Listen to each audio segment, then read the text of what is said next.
بسم الله الرحمن الرحيم. ക്ഷണങ്ങൾ വരും. എങ്ങനെയൊക്കെ? മിനൽ ഖൗഫ്, പേടി തോന്നും. എന്താവും ഇനി ഭാവി? ഒന്നും ആവൂല. അള്ളാഹ് കണക്കാക്കിയ പോലെ വരുള്ളൂ. തന്നെ മനുഷ്യർക്കൊന്നും ചെയ്യാൻ പറ്റൂല. പിന്നെ എന്തിനാ പേടിക്കണത്? എന്തൊക്കെ കൊലകൊമ്പന്മാർ നാട്ടിലെ രാജ്യങ്ങളിൽ കഴിഞ്ഞുപോയി, ലോകത്ത് കഴിഞ്ഞുപോയി. അള്ളാഹ് കണക്കാക്കിയത് മാത്രമേ നടക്കുള്ളൂ. ആ കണക്കാക്കിയെന്ന് ഓടാൻ നമ്മളെ കൊണ്ട് പറ്റുമോ? പറ്റൂല. വല്ലാഹു യതവല്ല സ്വാലിഹീൻ, സജ്ജനങ്ങൾ അള്ളാഹ് ഏറ്റെടുക്കുന്നുണ്ട്. സജ്ജനങ്ങളായി നടന്ന പോലെ എന്തിനെ പേടിക്കണേ? പിന്നെ ഇത്രയേ നമ്മുടെ മുമ്പിലെ വിഷയമുള്ളൂ. നമ്മൾ നന്നായാൽ മതി. വെറുതെ പേടിച്ചിട്ട് എന്താ കാര്യം? ഒരു മുസീബത്തിനെ പേടിക്കുന്നത് ഒരു മുസീബത്താണ്. ഒരു മുസീബത്ത് വരുമല്ലോ എന്ന് പേടിക്കുന്നത് ഒരു മുസീബത്താണ്. ഒരു പഴയ വണ്ടി ഡ്രൈവ് ചെയ്ത് പോവുക, അവിടുന്ന് കോഴിക്കോട്ടേക്ക് പോവുകയാണ്. പഴയ വണ്ടിയാന്ന് വിചാരിക്കുക. അവിടെ എത്തോളം പേടിയായിരിക്കും. ഇത് രാമേട്ടർ ബ്രേക്ക് ഡൗൺ ആവുമോ? യൂണിവേഴ്സിറ്റി എത്തുമ്പോൾ കുടുങ്ങോ? ബൈപ്പാസിൽ എത്തുമ്പോൾ ടയർ പഞ്ചറാവോ? ഈ പേടിച്ച് അവസാനം എത്തും. പക്ഷെ എത്തണ വരെ പേടിയായിരിക്കും. ആ പേടിയും ആ അപകടവും ഒരുപോലെ തന്നെയല്ലേ? മുഅ്മിനീങ്ങൾക്ക് പേടി ഉണ്ടാവില്ല. ലാ ഖൗഫുൻ അലൈഹിം വലാ ഹും യഹ്സനൂൻ. പേടിക്കുന്നത് അല്ലാഹുവിനെയാണ്. എൻ്റെ റബ്ബ് തീരുമാനിക്കാതെ ഒരാൾക്ക് ഒന്നും ചെയ്യാൻ പറ്റൂല. എൻ്റെ റബ്ബ് തീരുമാനിച്ചാൽ ഒരു ഉറുമ്പിന് മതി എന്നെ നശിപ്പിക്കാൻ. എൻ്റെ റബ്ബിന്റെ തീരുമാനം മാത്രമേ ഇവിടെ നടക്കുന്നുള്ളൂ. ഇതാണ് മുഅ്മിനായ മനുഷ്യന്റെ വിശ്വാസം, അല്ലേ? പേടി വരും. വൽജൂഅ്, വിശപ്പ് വരും. വനഖ്സിം മിനൽ അംവാലി വൽ അൻഫുസ്, വരുമാനം കുറഞ്ഞു പോകും, സമ്പത്ത് കുറഞ്ഞു പോകും, ജോലി നഷ്ടപ്പെടും, കച്ചവടങ്ങൾ പൊളിഞ്ഞു പോകും. വല്ലംഫുസി, വേണ്ടപ്പെട്ട ആളുകൾ മരിച്ചു പോകും, വീട്ടിൽ മരണങ്ങൾ ഉണ്ടാകും. വത്തമറാത്ത്, നിങ്ങളുടെ വരുമാനങ്ങളിൽ കുറവ് വരും. ഇതൊക്കെ ലോകത്ത് നടക്കൂട്ടോ, നിങ്ങളുടെ വീട്ടിലൊക്കെ നടക്കും. ഇതുവരെ നടന്നില്ലേ? നാളെ മുതൽ ഉണ്ടാവുമെന്ന് പ്രതീക്ഷിച്ചോളി. വബശ്ശിരിസ്വാബിരീൻ, വിശപ്പ് കൊണ്ടും പേടി കൊണ്ടും സമ്പത്ത് കുറഞ്ഞുകൊണ്ടും മരണങ്ങളും ദുരിതങ്ങളും വന്നുകൊണ്ട് അള്ളാഹു പരീക്ഷിക്കുമ്പോൾ ആരാണോ ക്ഷമിക്കുന്നത് അവർക്ക് സന്തോഷ വാർത്ത കൊടുക്കണേ നബിയേ. അവരല്ലാഹു ഇഷ്ടപ്പെട്ടിരിക്കുന്നു. ആരാ ക്ഷമിക്കുന്നവരെ? അല്ലദീന ഇദാ അസ്വാബതുഹും മുസീബ, ഒരു ചെറിയ പരീക്ഷണമെങ്കിലും അവർക്ക് വന്നാൽ, അത് ജലദോഷമാവട്ടെ, പനിയാവട്ടെ, ചെറിയ കടമാവട്ടെ, വലുതാവട്ടെ, ഒരു ബുദ്ധിമുട്ട് വന്നാൽ ഖാലൂ, അവർ പറഞ്ഞുകൊണ്ടിരിക്കുന്ന വാക്കെന്താണെന്നറിയോ? ഇന്നാ ലില്ലാഹ്, ഞങ്ങളൊക്കെ അല്ലാഹുവിൻ്റെതല്ലേ, ഞങ്ങൾ അല്ലാഹുവിൻ്റെതല്ലേ. വ ഇന്നാ ഇലൈഹി റാജിഊൻ, ഞങ്ങൾ അല്ലാഹുവിലേക്ക് തിരിച്ചു പോകേണ്ടവരല്ലയോ എന്ന് ചിന്തിക്കുന്നവരും പറയുന്നവരും നബിയെ അവരോട് സന്തോഷം അറിയിച്ചു കൊടുക്കണേ. അവർ രക്ഷപ്പെട്ടവരാണ്. ഉലൈക അലൈഹിം സ്വലവാതും മിർ റബ്ബിഹിം വറഹ്മ, അല്ലാഹുവിന്റെ കാരുണ്യവും അല്ലാഹുവിന്റെ സംരക്ഷണവും അവർക്കുണ്ട്. വഉലൈക ഹുമുൽ മുഹ്തദൂൻ, അവരാണ് സന്മാർഗത്തിൽ നിലകൊള്ളുന്നവര്. അല്ലാഹുവിനെ പഴിചാരുന്നവരല്ല, ആരെങ്കിലും കുറ്റപ്പെടുത്തുന്നവരല്ല. ഇതെന്റെ റബ്ബിന്റെ പരീക്ഷണമാണ്. അങ്ങനെ ചിന്തിക്കുന്ന ആളുകൾ അവർക്ക് നബിയെ സന്തോഷവാർത്ത അറിയിച്ചു കൊടുക്കണമേ എന്ന് പരിശുദ്ധ റസൂലുള്ളാഹി തങ്ങളോട് അല്ലാഹുവിന്റെ ആജ്ഞയാണ്. നമ്മളൊക്കെ ജീവിതത്തിൽ അനുവർത്തിക്കേണ്ട ഒരു കാര്യം. എപ്പോഴും റാഹത്താവൂല. നമ്മൾ വിചാരിച്ച പോലെയൊന്നും കാര്യങ്ങൾ നടക്കൂല. നമ്മൾ വിചാരിച്ച പോലെ കാര്യങ്ങൾ നടക്കണമെന്ന് ഷഠിക്കുകയാണെങ്കിൽ ഈ ലോകത്തിന്റെ പേര് പിന്നെ സ്വർഗം എന്നായിരിക്കും. പക്ഷെ ഇതിന്റെ അള്ളത്തെ പേര് ദുന്യാവ് എന്നാണ്, അല്ലേ? നമ്മൾ വിചാരിച്ച പോലെ നടക്കൂല. അങ്ങനെ വിചാരിച്ചാൽ മതി. ഏതു നേരം ഒരു ഫോൺ കോൾ വരുമ്പോൾ നമുക്ക് വേണ്ടപ്പെട്ടവർ മരിച്ചു എന്നാകാരായി കേൾക്കുക. ഇന്നാ ലില്ലാഹി വ ഇന്നാ ഇലൈഹി റാജിഊൻ. അല്ലാഹു ഇഷ്ടപ്പെടുകയാണെങ്കിൽ ഹബീബായ നബി തങ്ങൾ പറഞ്ഞു തരുന്ന അടയാളങ്ങളിൽ മൂന്നാമത്തേത്, ഇന്നല്ലാഹ ഇദാ ഹബ്ബ അഹ്ല ബൈത്തിൻ അദ്ഖല അലൈഹിമുർ റിഫ്ഖ്. അല്ലാഹു ഇഷ്ടപ്പെടുന്നതിന്റെ അടയാളം, ഒരു വീട്ടിലുള്ള വീട്ടുകാർ പരസ്പരം സ്നേഹത്തോടെ പെരുമാറുന്ന ആളുകളാണെങ്കിൽ, വാത്സല്യവും സ്നേഹവുമുള്ള വീടുകളാണെങ്കിൽ ആ വീട് അല്ലാഹു ഇഷ്ടപ്പെട്ട വീടാണ്. എപ്പോഴും ദേഷ്യപ്പെടുന്ന വീട്ടുകാരുണ്ടാവും. അവിടെ ജ്യേഷ്ഠനും അനുജനും അടിയാ, പാപ്പയും മക്കളും അടിയാണ്. അടി എന്ന് പറഞ്ഞാൽ എപ്പോഴും ഒച്ചപ്പാടും ബഹളം. വീട്ടിൽ വന്നാൽ എറിയ പൊളിക്കുക, ഇതന്നെ പരിപാടി. ജ്യേഷ്ഠൻ അനുജനെ കണ്ടൂടാ, അനുജനെ ഏട്ടനെ കണ്ടൂടാ, പെങ്ങൾക്ക് ആങ്ങളെ കണ്ടൂടാ, ഇതന്നെ. അങ്ങോട്ടും ഇങ്ങോട്ടും കടിച്ചു കീറുന്ന വീട്ടുകാരെ അള്ളാഹു ഇഷ്ടപ്പെട്ടതിന്റെ അടയാളമല്ലാതെ, അള്ളാഹു ഇഷ്ടപ്പെട്ടാൽ അദ്ഖല അലൈഹിമുർ റിഫഖ്, വല്ലാത്ത സ്നേഹത്തോടെ വാത്സല്യത്തോടെ ശബ്ദം താഴ്ത്തി സംസാരിക്കുന്ന വീട്ടുകാര്, അതൊരു ക്വാളിറ്റി ആട്ടോ. നമ്മൾ മലയാളികൾ നമ്മുടെ ഭാഷ തന്നെ വെച്ച് ഒച്ചപ്പാടുള്ള ഭാഷയാണ്. വേറെ നാട്ടുകാരുടെ ഇടയിലൊക്കെ പോയി നിന്നാലേ നമ്മുടെ ഭാഷന്റെ ഇടങ്ങേറ് മനസ്സിലാവുള്ളൂ. നമുക്ക് ചിലപ്പോൾ ഈ ആഫ്രിക്കൻ ചില സ്ലാങ്ങുകൾ കേട്ടാൽ നമുക്ക് ഭയങ്കരമായ അസ്വസ്ഥത തോന്നും. ചില ആഫ്രിക്കൻസ് ഭയങ്കര ഒച്ചയിൽ സംസാരിക്കും, അല്ലേ? അപ്പൊ ഞാൻ വിചാരിച്ചു നമ്മുടെ മലയാളത്തിലും കഷ്ടമായിരിക്കുമല്ലോ പഠിച്ചോനെ. അത് എന്തെങ്കിലും രണ്ട് വാക്ക് തിരിയുന്നൊക്കെ നമ്മളീ പറയുന്നത് അറബികൾക്ക് വരെ കണകുണ എന്നൊരു പറയാം. നമ്മൾ എന്താ ഒരു വാക്ക് എവിടെ അവസാനിച്ചത്, സെന്റൻസ് അവസാനിച്ചോ എന്നൊന്നും പിടുത്തം കിട്ടും. നമ്മളങ്ങോട്ട് പറയല്ലേ ഒരു പറച്ചില്. ഇത് ഉറക്കെ പറയും ചെയ്യും. ഒരു കല്യാണത്തിന് ചെന്നാൽ അവിടെ, ഒരു പള്ളി ചെന്നാൽ 4 ആൾ നിസ്കരിക്കുന്നുണ്ടാവും അവിടെ, ഒളുവിന്റെ കരക്കിരുന്നിട്ടൊരു കഥ പറച്ചില്. അത് മെഹ്റാബൊക്കെ കേൾക്കുക സൗണ്ട്, പക്ഷെ നമ്മൾ അറിയുന്ന പോലും ഉണ്ടാവില്ല. മരിച്ചിടത്ത് അവിടെ ഖുറാനും ദിക്റൊന്നും വേണ്ട എന്നുള്ള തീരുമാനം കൂടിയാണെങ്കിൽ പിന്നെ ഒരു കഥ പറച്ചിൽ തന്നെയായിരിക്കും. ഈ വർത്തമാനം ബഹളമായി മാറാൻ ചില വീട്ടുകാർ, ചില ആളുകൾ ഒച്ചയിലേ സംസാരിക്കുള്ളൂ. ഒന്ന് ശബ്ദം താഴ്ത്തുക. നമ്മൾ പണ്ടത്തെ കൾച്ചറല്ല ഇപ്പോ. കുറച്ച് ശബ്ദം താഴ്ത്തി സംസാരിക്കുക, ആളുകൾ കേൾക്കത്തക്ക വിധം സംസാരിച്ചാൽ മതി. ഞാനിപ്പോ മൈക്കിൽ എന്തെങ്കിലും ഉറക്കെ പൊട്ടിച്ചിട്ട് ശംഖ് പൊട്ടേണ്ട വല്ല കാര്യമുണ്ടോ? ഒന്നും കേൾക്കുന്നില്ലേ, മനസ്സിലാവുന്നില്ലേ? അത് മതി. എന്തിലെ കുറെ ഒച്ച ഉണ്ടാക്കണ? ശബ്ദം താഴ്ത്തുക, ആവശ്യമുള്ള വോളിയെടുത്താൽ മതി. നമ്മൾ ആരോട് സംസാരിക്കുന്നു അവർക്ക് കേൾക്കേണ്ട ശബ്ദത്തിൽ മാത്രം ബഹളം ഉണ്ടാവരുത്. ദേഷ്യപ്പെടുമ്പം പോലും ഒച്ച വെച്ച് സംസാരിക്കരുത്. ഒരാൾ ദേഷ്യപ്പെടുമ്പോൾ ഒച്ച വെച്ച് സംസാരിച്ചാൽ ആ മനുഷ്യനെ, അയാളെ കൺട്രോൾ ചെയ്യാൻ പറ്റൂല എന്നതിന്റെ അർത്ഥം. ചിലരൊക്കെ ദേഷ്യപ്പെടാൻ തിന്നാൻ വരുന്ന പോലെ വരിക. നമ്മുടെ സമരങ്ങൾ അങ്ങനെയാണ്, നമ്മുടെ സിന്ദാബാദുകൾ അങ്ങനെയാണ്, നമ്മുടെ പ്രതിഷേധങ്ങൾ അങ്ങനെയാണ്. ബഹളം വെച്ച് ഒച്ച വെച്ചിട്ട് തന്നെയാണ് പരിപാടി. ഒന്നും പറഞ്ഞിട്ട് കാര്യമില്ല, എന്തായാലും ഉറക്കെ തന്നെ പറയുള്ളൂ സിന്ദാബാദ്. വല്ല പറയാൻ നടക്കൂല. പക്ഷെ നമ്മുടെ വീടിന്റെ ഉള്ളിൽ ഇതൊക്കെ ഒന്ന് കുറച്ചുകൂടെ, സൗണ്ട് വെക്കലും ബഹളം വെക്കലും ദേഷ്യപ്പെടലും ഒന്ന് കുറച്ചുകൂടെ. ഇന്നല്ലാഹ ഇദാ അഹബ്ബ അഹ്ല ബൈത്തിൻ, ഒരു വീട്ടുകാരെ അല്ലാഹു ഇഷ്ടപ്പെടുകയാണെങ്കിൽ അദ്ഖല അലൈഹിമുർ റിഫഖ്, അല്ലാഹു വാത്സല്യം ആ വീട്ടിൽ പ്രവേശിപ്പിക്കും. ആ വീട്ടുകാർക്ക് വാത്സല്യമുണ്ടാവും. ഉമ്മ മക്കളോട് സ്നേഹത്തോടെ പറയുന്ന ഉമ്മ, മക്കളോട് സ്നേഹത്തോടെ വാത്സല്യത്തോടെ സംസാരിക്കുന്ന ഉപ്പ, മാതാപിതാക്കളോട് ശബ്ദം താഴ്ത്തി സംസാരിക്കുന്ന മക്കള്, എത്ര വലുതാ. അവരാണ് വീട്ടിലെ ചെലവ് പുലർത്തുന്നത്. അത് വിചാരിച്ച് ബാക്കിയുള്ളവരൊക്കെ അടിമയെ കൊടുക്കാൻ പറ്റും? വാപ്പ വാപ്പന്നല്ലേ, ഉമ്മ ഉമ്മയല്ലേ, അവരെ ബഹുമാനിക്കണ്ടേ, ആദരിക്കണ്ടേ? ഉമ്മയോട് വാപ്പയോട് സംസാരിക്കുമ്പോ ശബ്ദം താഴ്ത്തി സംസാരിക്കുന്ന മക്കള്, ജ്യേഷ്ഠനോട് പതുക്കെ പറയുന്ന അനുജൻ, തന്റെ കീഴെയുള്ളവനോട് വാത്സല്യത്തോടെ സംസാരിക്കുന്ന മുതിർന്നവർ, ആ വീട്ടുകാർ ഒച്ച വെച്ച് ബഹളം വെക്കുന്നത് ആരും കേട്ടിട്ടില്ല. ആ വീട്ടുകാര് സ്നേഹത്തോടെ പെരുമാറാറുള്ളൂ. അങ്ങനത്തെ ഒരു വീട് നിങ്ങളുടെ ശ്രദ്ധയിൽപ്പെടുകയാണെങ്കിൽ ആ വീട് അല്ലാഹു ഇഷ്ടപ്പെട്ട വീടാണ് എന്ന് മഹാനായ റസൂലുള്ളാഹി സ്വല്ലല്ലാഹു അലൈഹി വസല്ലം. അല്ലാഹുവിന്റെ ഇഷ്ടത്തിന്റെ ഒരു അടയാളമാണ്. അങ്ങനെ അല്ലെങ്കിൽ ഇന്നു മുതൽ എന്ത് ചെയ്യാ? ഇന്നു മുതൽ ആ പരിപാടി അങ്ങനെ ആക്കുക. ഇൻഷാ അല്ലാഹ് ഒച്ചപ്പാടും ബഹളൊന്നും വേണ്ട. മരിച്ചു പോയാൽ ഇതൊരു നല്ല മനുഷ്യരായിരുന്നു എന്ന് മയ്യത്തിനെ നോക്കി മനുഷ്യന്മാർ പറയണം. അതൊരു ശഫാഅത്താണ്. അല്ലാ മരിച്ചില്ലേ കഴിച്ചില്ലായി എന്ന് പറയരുത്. ഒരു മനുഷ്യന്റെ മയ്യത്ത് കാണുമ്പോഴേ എന്നോ പോകേണ്ടതായത് പോകാൻ വേണ്ടി എത്ര തോരുന്നതാ, ഇപ്പോഴേ പോയിട്ടുള്ളൂ എന്ന് മനുഷ്യന്മാർ പറഞ്ഞു. എന്താ ജീവിച്ചുകൊണ്ട് എന്ത് കാര്യം കിട്ടി? ഒരു മനുഷ്യന്റെ ദുആ കിട്ടുമോ? കിട്ടൂല.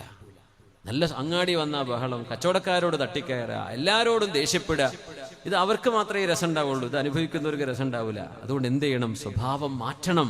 ദിഫ്ഖ് വേണം, വാത്സല്യം വേണം, സ്നേഹം. ഇസ്ലാമിന്റെ ഏറ്റവും വലിയ പ്രത്യേകത അതാണ്, വാത്സല്യമാണ്, സ്നേഹമാണ്. ക്രൂരത കൊണ്ടും ബഹളം കൊണ്ടും ഒന്നും ലോകത്ത് ആർക്കും നേടാൻ കഴിയില്ല. ഇന്നല്ലാഹ ഇദാ ഹബ്ബ അഹ്ല ബൈത്തിൻ അദ്ഖല അലൈഹിമുർ റിഫ്ഖ്, അല്ലാഹു ഇഷ്ടപ്പെടുകയാണെങ്കിൽ അവർ സ്നേഹം അല്ലാഹു നൽകുമെന്ന് റസൂലുള്ളാഹി സ്വല്ലല്ലാഹു അലൈഹി വസല്ലം.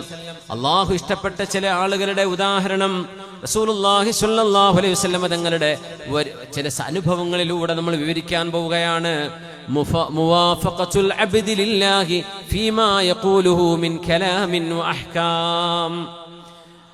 അല്ലാഹുവിന്റെ തീരുമാനമെന്തോ ആ തീരുമാനം മനുഷ്യരുടെ വാക്കുകളിലൂടെ കേൾക്കാൻ കഴിയും. ചില ആളുകൾ അങ്ങനെയാണ്. അള്ളാഹുവിന്റെ തീരുമാനം എന്താണോ ആ തീരുമാനം അവരുടെ നാക്കിലൂടെ വരുന്നു. അവര് പറയുന്നതും അള്ളാഹുവിന്റെ നിയമവും ഒന്നു തന്നെ. ഒരു മനുഷ്യന്റെ ആഗ്രഹങ്ങൾ അള്ളാഹുവിന്റെ ആഗ്രഹത്തോട് യോജിച്ചു വരുന്ന ഒരു ഘട്ടം, അത് ഏറ്റവും VIP-കളായ അള്ളാഹുവിന്റെ ഔലിയാഇന് കിട്ടുന്നൊരു സ്ഥാനമാണ്. ഒരു ചില കാര്യങ്ങൾ പറഞ്ഞാൽ ഞാൻ ഒരു ഉദാഹരണത്തിലേക്ക് വരാം. ഹുദൈബിയ സന്ധി നടക്കുന്നു. ഹുദൈബിയ സന്ധി നടക്കുന്നത് ഹിജ്റയുടെ 6-ാം വർഷം മദീനയിലേക്ക് നബി തങ്ങൾ യാത്ര പോയി പലായനം ചെയ്ത് 6-ാമത്തെ വർഷമാണ് ഉംറ ചെയ്യാൻ വരുന്നത്. ഹബീബായ നബി തങ്ങൾക്ക് അല്ലാഹു സ്വപ്ന ദർശനം കാണിച്ചു കൊടുക്കുന്നു. നബിയേ, നിങ്ങൾ വിശുദ്ധമായ കഅബാലയത്തിൽ കടക്കുന്നു. തദ്ഖുലുന്നൽ മസ്ജിദൽ ഹറാം, വിശുദ്ധമായ മക്കയിലേക്ക്, പരിശുദ്ധമായ പള്ളിയിലേക്ക് ഉംറ നിർവഹിക്കാൻ നിങ്ങൾ വരുന്നു. മുഹല്ലിഖീന റൂസകും വ മുഖസ്സിരീൻ, തലമുണ്ഡനം ചെയ്തുകൊണ്ടും തലമുടി മുറിച്ചുകൊണ്ടും സ്വഹാബികളെ നിങ്ങൾ ഉംറക്ക് വരുന്നു എന്ന് അല്ലാഹുവിന്റെ ഹബീബിന് ഒരു സ്വപ്ന ദർശനം ഉണ്ടാകുന്നു.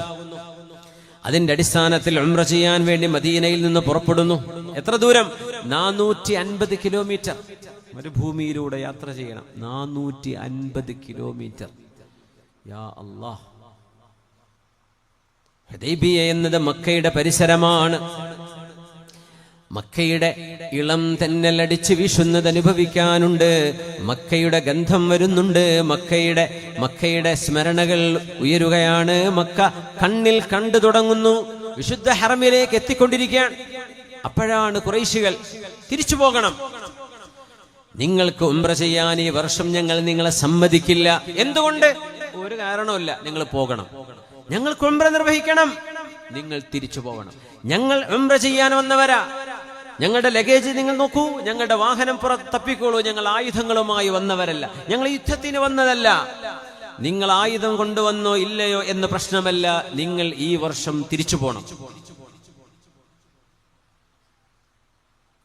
അമ്മാർ റളിയല്ലാഹു അൻഹു വേദനിച്ചു പറഞ്ഞുപോയി, മക്ക എന്നത് എന്റെ നാടാണ്, എന്റെ നാട്ടിലേക്ക് കടക്കാൻ നിങ്ങളുടെ സമ്മതമോ? Mecca is our home, Mecca എന്റെ ജന്മനാടാണ്. സ്റ്റിൽ ഒന്നും ഇവിടെ പറയാൻ പറ്റില്ല, പൊയ്ക്കോ.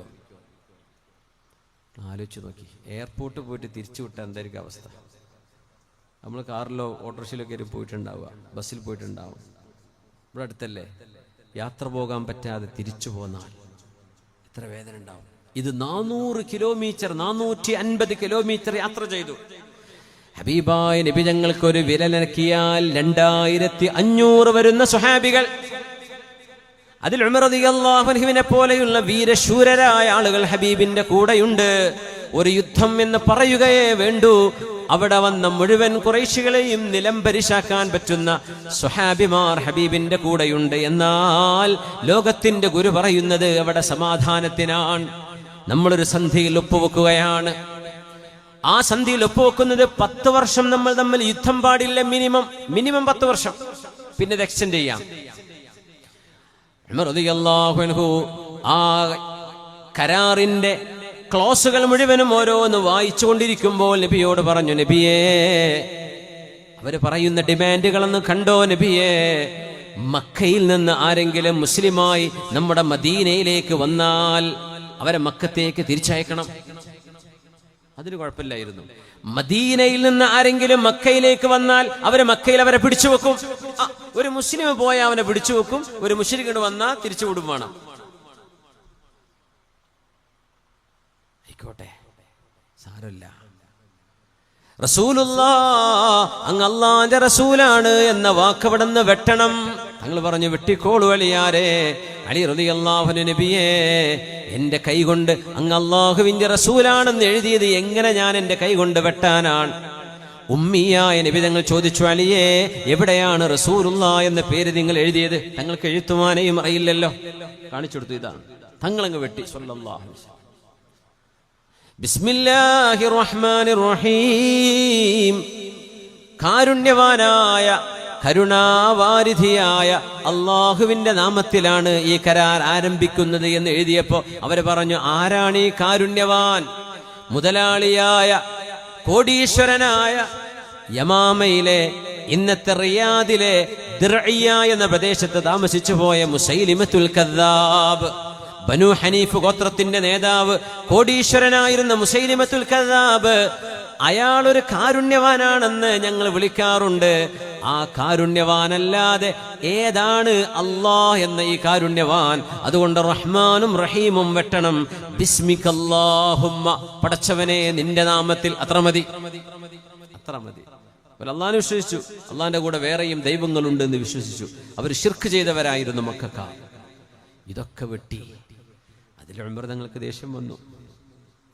യാ റസൂലല്ലാഹ്, പുന്നാര നബിയേ, അലസ്നാ അലൽ ഹഖ് വഅദൂനാ അലൽ ബാതിൽ. നബിയേ, നമ്മൾ സത്യത്തിന്റെ പക്ഷത്തല്ലയോ? നമ്മുടെ ശത്രുക്കൾ അധർമ്മത്തിന്റെ ഭാഗത്തുമല്ലയോ? ഖാല നഅം, അതേ ഉമറേ, നമ്മൾ സത്യത്തിന്റെ പക്ഷത്തു തന്നെയാണ്. അൻത നബിയുല്ലാഹ്, അങ്ങ് അല്ലാഹുവിന്റെ റസൂലല്ലയോ നബിയേ? ഖാല നഅം ബലാ, ഞാൻ അല്ലാഹുവിന്റെ റസൂൽ തന്നെയാണ് ഉമറേ.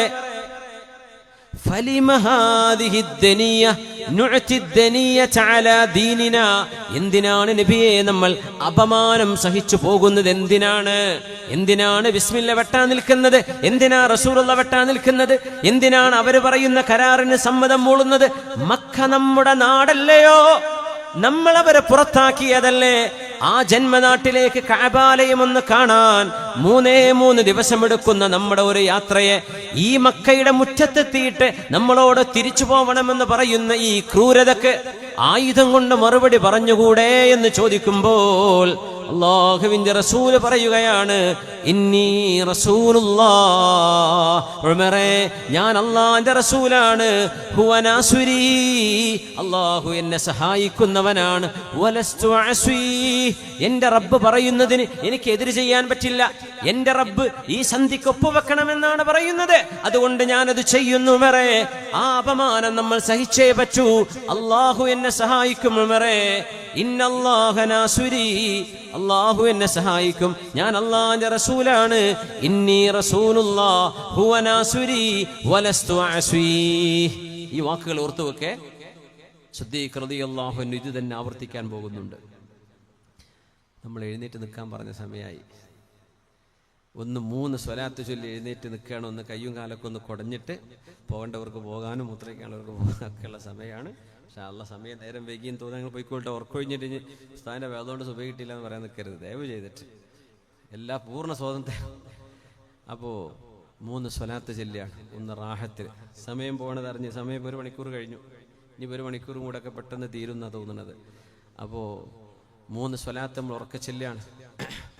ഉറക്കെ ചൊല്ലില്ല? തൊണ്ടൊക്കെ ശരിയാക്കിയില്ലേ? സൗണ്ടൊക്കെ വരണട്ടാ. അൽഹംദുലില്ലാഹ്. സല്ലു അലൻ നബി മുഹമ്മദിൻ വആലിഹി. അല്ലാഹുമ്മ സല്ലി അലാ സയ്യിദിനാ മുഹമ്മദിൻ വഅലാ ആലി സയ്യിദിനാ മുഹമ്മദിൻ വബാരിക് വസല്ലിം അലൈഹി. ചൊല്ലിക്കോളൂ. അല്ലാഹുമ്മ സല്ലി അലാ സയ്യിദിനാ മുഹമ്മദിൻ വഅലാ ആലി സയ്യിദിനാ സയ്യിദിനാ. അതിൽ അൽഹംദുലില്ലാഹ് കണ്ടത്. അല്ലാഹു നമ്മുടെ പ്രശ്നങ്ങൾക്ക് ഹലാൽ കൊണ്ട് പരിഹാരം തരട്ടെ. ആമീൻ യാ റബ്ബൽ ആലമീൻ. ഇൻഷാ അല്ലാഹ് നമ്മുടെ പരിപാടിയുടെ അവസാനം ദുആ ചെയ്ത് ഒരു 11:45 10:50. ആമീൻ യാ റബ്ബൽ ആലമീൻ. ഇങ്ങോട്ട് എന്താ പറയാ ശരിക്ക്? ഇത് ചനക്കലങ്ങാടി. ചെനക്കൽ പറഞ്ഞാൽ വേറെ സ്ഥലം ഉണ്ടല്ലേ? 3-4 അല്ലേ? തിരൂരും തിരൂരങ്ങാടിയും പറഞ്ഞ പോലെ. ആയിക്കോട്ടെ, ചെനക്കലങ്ങാടിയാണിത്. അൽഹംദുലില്ലാഹ്. യാ റസൂലല്ലാഹി അലസ്നാ അലൽ ഹഖ് വഹും അലൽ ബാതിൽ. നബിയേ, നമ്മൾ സത്യത്തിന്റെ പക്ഷത്തല്ലയോ? അവർ അസത്യത്തിന്റെ പക്ഷത്തും. അതേ ഉമറേ, അങ്ങ് അല്ലാഹുവിന്റെ റസൂലല്ലേ? ഉമർ തങ്ങൾ പിന്നെ ഭയങ്കര സങ്കടമായിട്ടോ. ഉമർ തങ്ങൾ പറയാണ്, ഞാൻ അന്നാ ചോദിച്ചത് വേണ്ടില്ല, ഇനി എന്തിനെ ഞാൻ അല്ലാഹുവിന്റെ റസൂൽ അങ്ങനെയൊക്കെ ചോദിച്ചത്? ഉമർ തങ്ങൾ സംശയം കൊണ്ട് ചോദിച്ചതല്ല, ഒരു മനസ്സമാധാനത്തിന് ചോദിച്ചതാ. തങ്ങളോട് അനാദരവോടുകൂടെ ചോദിച്ചതല്ല കേട്ടോ. മഅദല്ലാഹ്, ഒരിക്കലും അങ്ങനെ ചിന്തിക്കരുത്. ലിയത്മഇന്ന ഖൽബു, ഹൃദയത്തിലൊരു സമാധാനം കിട്ടാൻ വേണ്ടി. സഹിക്കാൻ പറ്റണില്ല, അതുകൊണ്ട് ചോദിച്ചതാണ്. ഹബീബായ നബി തങ്ങൾ പറഞ്ഞു, ഇന്നി റസൂലുള്ളാഹി വഹുവ നാസിരി വലസ്തു അസ്വീ. ഞാൻ അല്ലാഹുവിന്റെ റസൂലാണ് ഉമറേ. ഒരു റസൂലിന് അല്ലാഹ് പറഞ്ഞതല്ലേ ചെയ്യാൻ പറ്റൂ. എന്റെ റബ്ബെന്നെ സഹായിക്കും. ഹബീബിന്റെ ആത്മവിശ്വാസമാണത്. അപ്പോൾ ഉമർ തങ്ങൾ ചോദിച്ചു, അലം തകുൻ തുഹദ്ദിസുനാ അന്നാ നഅതിൽ ബൈത ഫനതവഫു. നബിയേ, അങ്ങല്ലയോ ഞങ്ങളോട് പറഞ്ഞത് കഅബാലയം നമ്മൾ ചെന്ന് കാണുകയും വിശുദ്ധമായ മക്കയിൽ ചെന്ന് നമ്മൾ തവാഫ് ചെയ്യും, ഉംറ ചെയ്യുമെന്ന് നബിയേ അങ്ങല്ലയോ ഞങ്ങളോട് പറഞ്ഞത്? തങ്ങൾ ചോദിച്ചു, അഖുൽതു ലക അന്നക തഅതീഹിൽ ആം. ഈ കൊല്ലം തന്നെ നമ്മൾ ഉംറ ചെയ്യുമെന്ന് ഞാൻ പറഞ്ഞോ? ഇല്ല. എന്നാൽ ഫഇന്നക ആതീഹി വമുതവ്വിഫും ബിഹി. ഉമറേ, ഒരു നാൾ നിങ്ങൾ ഇവിടെ വരും, ഈ കഅബയെ പ്രദക്ഷിണം ചെയ്യും, നിങ്ങൾ തവാഫ് ചെയ്യും. അത് ഈ വർഷം തന്നെ നടക്കുമെന്ന് പറഞ്ഞോ? ഇല്ലല്ലോ. നമ്മൾ ഒരു പ്രതീക്ഷയിൽ പോന്നു. ഈ വർഷം നടക്കാൻ അള്ളാഹുവിന്റെ തീരുമാനമില്ല. അടുത്ത വർഷം നമ്മൾ ചെയ്യും. സിദ്ദീഖ് റളിയല്ലാഹു അൻഹു ഈ സംഭവം നടക്കുമ്പോൾ അങ്ങ് ദൂരെ മാറി നിൽക്കുകയായിരുന്നു. റസൂലുള്ളാഹി തങ്ങളുടെ ഉത്തരങ്ങളെല്ലാം കിട്ടിയതിന് ശേഷം ഉമർ റളിയല്ലാഹു അൻഹു മനസ്സമാധാനം ഒന്നുകൂടെ കിട്ടാൻ സിദ്ദീഖ് തങ്ങളോട് ചെന്ന് ചോദിക്കുകയാണ്, അബൂബക്കർ സിദ്ദീഖേ റളിയല്ലാഹു അൻഹു, സിദ്ദീഖ് എന്നവരെ അലസ്നാ അലൽ ഹഖ് വഹും അലൽ ബാത്തിൽ. തങ്ങളോട് ചോദിച്ച അതേ ചോദ്യം സിദ്ദീഖ് എന്നവരോട്. സിദ്ദീഖ് എന്നവർ ഈ ചോദ്യം കേട്ടിട്ടില്ല, നബി തങ്ങളുടെ മറുപടിയും സിദ്ദീഖ് തങ്ങൾ കേട്ടിട്ടില്ല. ഉമർ തങ്ങൾ പോയിട്ട് ചോദിക്കുകയാണ്. നോക്കൂ, കൊടുക്കുന്ന മറുപടി നോക്കണം, ഭയങ്കര അത്ഭുതമാണ്. അലസ്നാ അലൽ ഹഖ് വഹും അലൽ ബാത്തിൽ. സിദ്ദീഖേ, നമ്മൾ സത്യത്തിന്റെ പക്ഷത്തും അവർ അസത്യത്തിന്റെ പക്ഷത്തുമല്ലയോ? ഖാല നഅം, അതെ. ഫഅലാമ നുഅതി ദനിയത ഫീ ദീനിനാ. എന്തിനാണ് നമ്മൾ ഈ അപമാനം സഹിക്കുന്നത് സിദ്ദീഖേ? സിദ്ദീഖ് റളിയല്ലാഹു അൻഹു ഒരൊറ്റ മറുപടിയാ കൊടുക്കുന്നത്, ഇന്നഹു റസൂലുള്ളാഹ്, അവരല്ലാഹുവിന്റെ റസൂലാണ് ഉമറേ. വ അന്നല്ലാഹ നാസിറുഹു, അല്ലാഹു നബിയെ സഹായിക്കും. വലൈസ യഅസ്വി, അല്ലാഹു പറഞ്ഞതിനെതിരെ നബി തങ്ങൾക്ക് ചെയ്യാൻ പറ്റൂല. തങ്ങൾ പറഞ്ഞ അതേ വാക്കാണ് സിദ്ദീഖ് എന്നവർ ആവർത്തിക്കുന്നത്. തങ്ങൾ എന്താ പറഞ്ഞത്? ഇന്നി റസൂലുള്ളാഹ് വഹുവ നാസിരി വലസ്തു അസ്വി.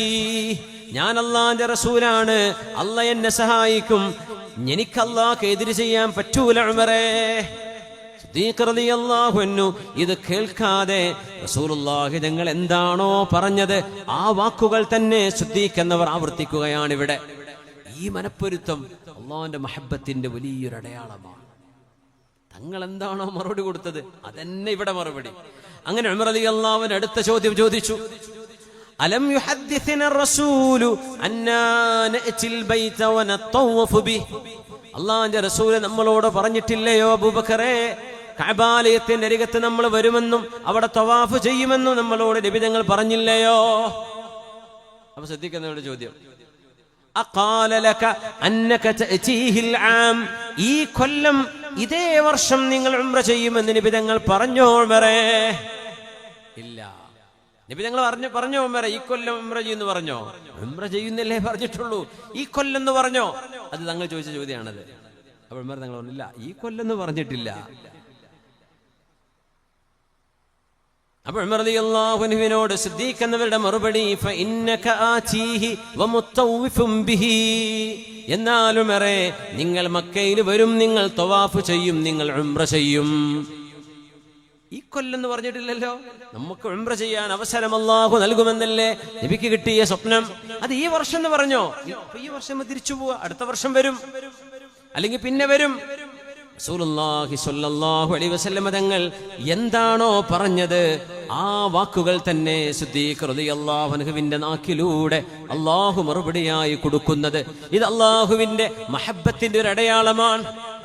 സിദ്ദീഖ് എന്നവരുടെ മെഹബൂബ നബി തങ്ങൾ എന്താ പറഞ്ഞത് അതുതന്നെ മറുപടി. മുവാഫഖത്തുൽ അബ്ദി ലില്ലാഹ്, അല്ലാഹുവിന്റെ ഒരു ഹുക്മ്, റബ്ബിന്റെ ഒരു വിധി, ഹബീബിന്റെ ഒരു ഉത്തരം, അതിന് സമാനമായ ഉത്തരം ഒരു അബ്ദ്, ഒരു സ്വഹാബി പറയുന്നത് അല്ലാഹു ആ സ്വഹാബിയെ ഇഷ്ടപ്പെട്ടതിന്റെ അടയാളമാണ്. ഉമർ റളിയല്ലാഹു അൻഹു തന്നെയും അങ്ങനെ തന്നെ ഉമർ തങ്ങൾ പറയുമായിരുന്നു, വാഫഖതു റബ്ബി ഫീ സലാസ് ഔ അർബഅ, ചില റിവായത്തിൽ 4 വിഷയങ്ങളിൽ അല്ലെങ്കിൽ 3 വിഷയങ്ങളിൽ ഞാൻ എന്താണോ ആഗ്രഹിച്ചത് അതുപോലെ അള്ളാഹുവിന്റെ നിയമം ഇറങ്ങിയിട്ടുണ്ട്. അങ്ങനെയുണ്ട്. ഉമർ റളിയല്ലാഹു അൻഹു തങ്ങളോട് വന്ന് പറയുമായിരുന്നു, മദ്യം ഹറാമായിരുന്നില്ലാത്ത കാലം മുഴുകുടിയന്മാരായിരുന്നു അന്നുണ്ടായിരുന്നത്. അവരോടൊക്കെ ഒരു ദിവസം ഇന്നു മുതൽ കള്ളോടി നിർത്തണം എന്ന് പറഞ്ഞാൽ ഒരു അഡിക്ഷൻ ഉള്ളവരല്ലേ, തല കറങ്ങി വീഴും സാധനം കിട്ടാതിരുന്നാൽ. അതുകൊണ്ട് ഇസ്ലാം മദ്യം നിരോധിച്ചത് മെല്ലെ മെല്ലെയാണ്. നമുക്ക് വാദകല്ലേ, ഖുർആന്റെ ആയത്തൊക്കെ എടുത്ത് നോക്കിയാലേ പരിഭാഷ എടുത്ത് വായിച്ച് പരിഭാഷ എടുത്തിട്ട് ഇങ്ങനെ തട്ടിവിടുന്നവരുണ്ടാവും. അതിൽ കാണും എന്ത്, നിസ്കരിക്കാൻ പോകുമ്പോൾ കുടിക്കരുത്.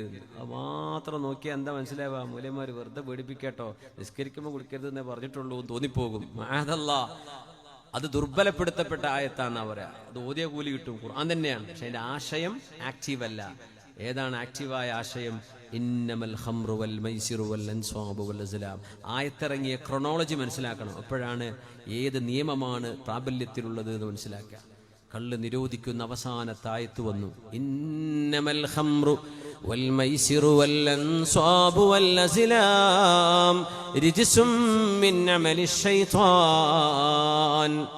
മദ്യപാനവും ചൂതാട്ടവും ശകുനം നോക്കലും ബഹുദൈവാരാധനയും പൈശാചികമാണ്, നിങ്ങൾ നിർത്തേണമേ. വിജയം വേണോ, നിങ്ങൾ ഇത് ഉപേക്ഷിച്ചേ പറ്റൂ. അപ്പോഴാണ് മദീനത്തെ കള്ളുഷാപ്പിലെ സർവ്വഭരണികളും പിടാവുകളും പൊട്ടിത്തകർത്തത്, പൊട്ടിച്ചു കളഞ്ഞത്.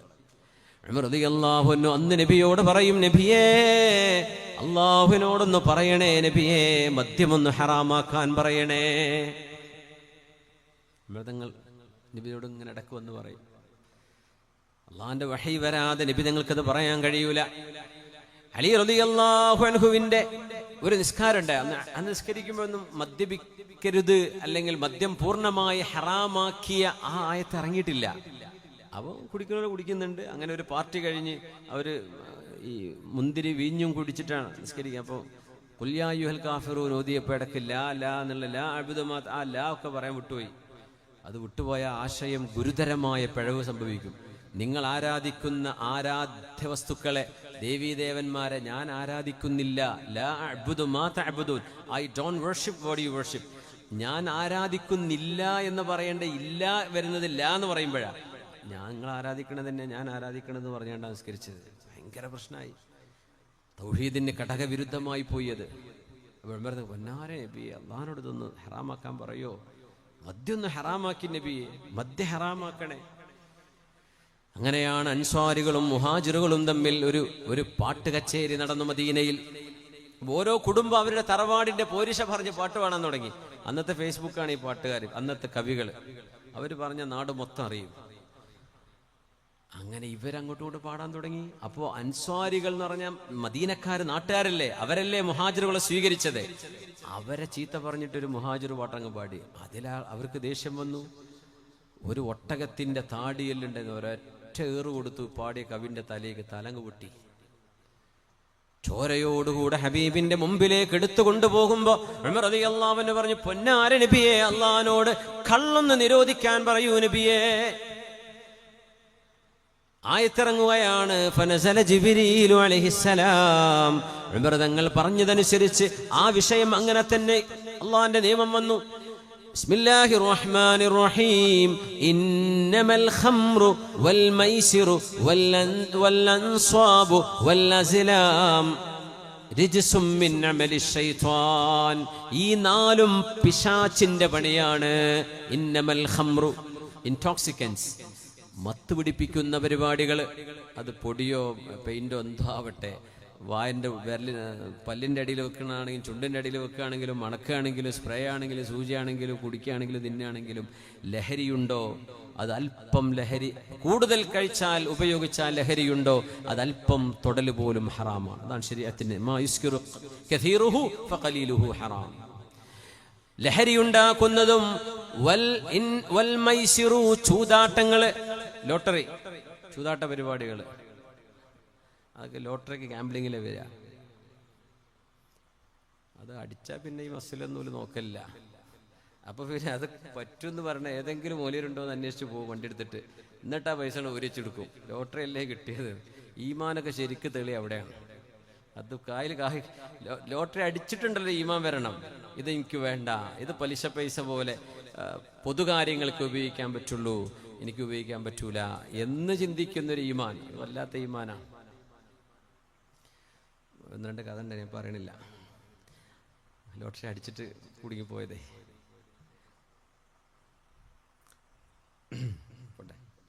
അപ്പോ ഇന്നമൽ ഖംറു വൽ മൈസിറു വൽ അസ്ൽ വൽ അൻസാബു വൽ അസ്ലാം. അന്ന് ശകുനം നോക്കുന്ന പരിപാടിയുണ്ട്. അന്നത്തെ അവരുടെ ആരാധനാലയങ്ങളിൽ 3 അമ്പ് കൊണ്ടുപോയി വെക്കും ഒരു മനുഷ്യൻ ഒരു പണി ചെയ്യാൻ പോകുമ്പോ. ഒന്ന് ഇഫ്അൽ, ഒന്ന് ലാ തഫ്അൽ. ചെയ്യണം, ചെയ്യണ്ട, പിന്നെ വേണ്ടവരെ ചെയ്തോ. അങ്ങനെ 3 എണ്ണമാണ്. അപ്പൊ ഇങ്ങനെ യാത്ര പോകാൻ തീരുമാനിച്ചതാണ്. അപ്പോൾ അവരുടെ ദേവീദേവന്മാരുടെ മുമ്പിൽ വന്നിട്ട് പൂജയൊക്കെ ചെയ്തിട്ട് കണ്ണും ചിമ്മി ഇതിൽ അമ്പെടുക്കും. അതെടുത്തപ്പോൾ പോകരുത്, ഡോണ്ട് ഡു എന്നാണ് കണ്ടതെങ്കിൽ പിന്നെ അന്ന് യാത്ര പോകില്ല.